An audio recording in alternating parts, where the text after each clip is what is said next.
This is BBC Two, separating fact from fiction.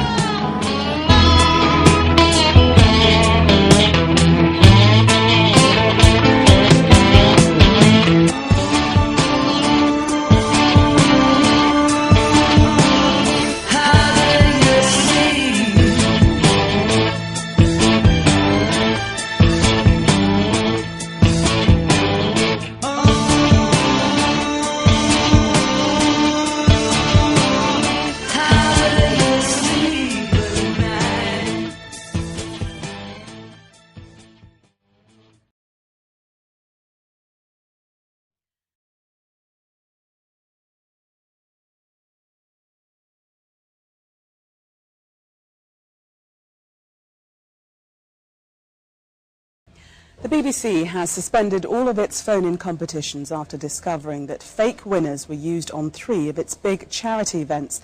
The broadcaster quiz aired during Children in Need, Comic Relief and Sports Relief broke its editorial guidelines. Well, joining me now from Westminster is Jeremy Hunt, the Shadow Secretary for Culture, Media and Sport. Good evening to you.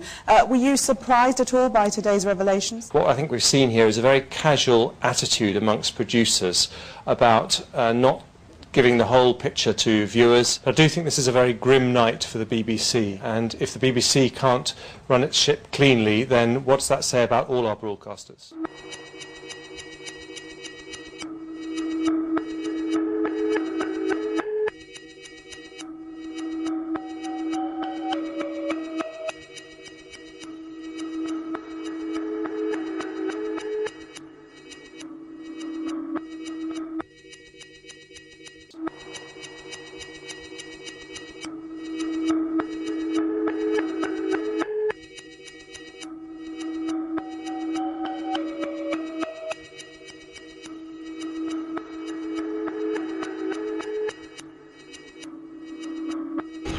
There are more than 50 different conspiracy theories about 9/11.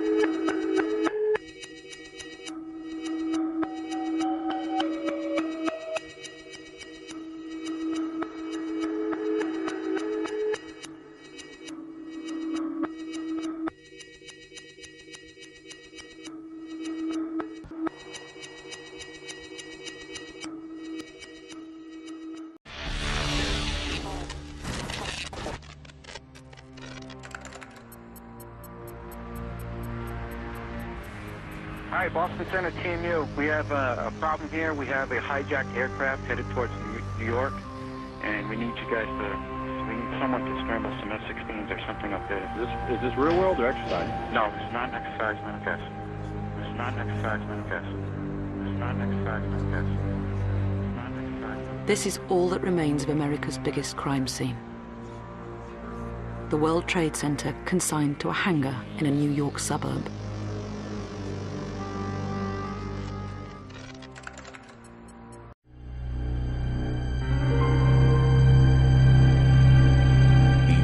Pressed early on for a full-scale investigation, and of course one of the issues was while we were doing that, the evidence from the buildings was being destroyed as we were talking about it. The structural steel that would have been key to figuring out what happened to these buildings, what happened to that?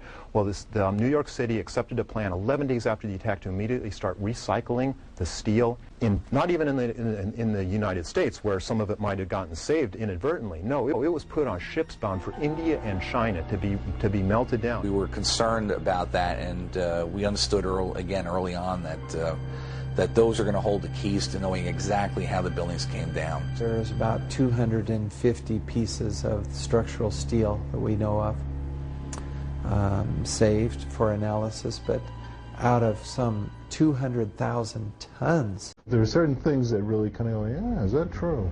You know, and like the calling away the evidence was definitely one of them, especially by a prosecutor like Rudolph Giuliani. I mean, who should ought to know that you don't take away forensic evidence from a crime scene, you know? It's hard to imagine how at a crime scene you can destroy evidence so quickly and thoroughly and get away with it. Could the secrets of 9/11 lie here? The official account of what happened on that day is unequivocal.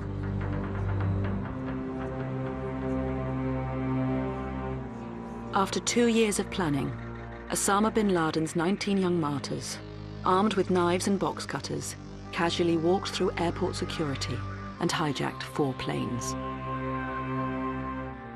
Then, within the space of 77 minutes, they destroyed the iconic symbols of America's power, taking nearly 3,000 lives with them into the flames, 67 British people among them.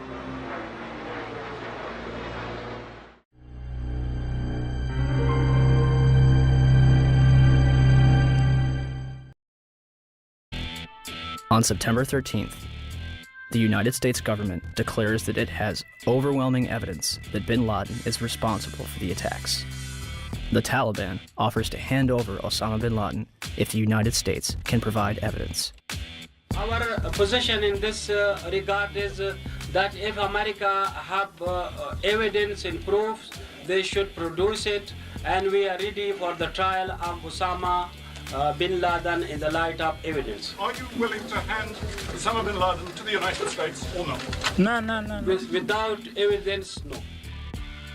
September 23rd, 2001. States. The Secretary of State said the administration would soon be able to document its case in public against the Al-Qaeda network and Osama bin Laden. And I think it'll be persuasive. By the next day, the White House was already backpedaling. But is there any plan to present public evidence so that, the average citizen, not just Americans, but people all over the world, can understand the case against bin Laden? Well, I think as Secretary Powell said, there's hope to do that and to do so in a timely fashion over some course of time. But I think the American people also understand that there are going to be times when that information cannot immediately be forthcoming, and the American people seem to be accepting of that. It seems as though you're asking everyone to trust you. This information has yet to be provided to the public. And when questioned why bin Laden's most wanted poster does not indict him for 9/11, the chief of investigative publicity for the FBI, Rex Toome, replied, 9/11 is not mentioned on bin Laden's most wanted poster is because the FBI has no hard evidence connecting Osama bin Laden to 9/11. Clearly, I couldn't really believe what I had just heard, so I repeated it. And he said, yes, that is correct. The FBI has no hard evidence connecting Osama bin Laden to 9/11.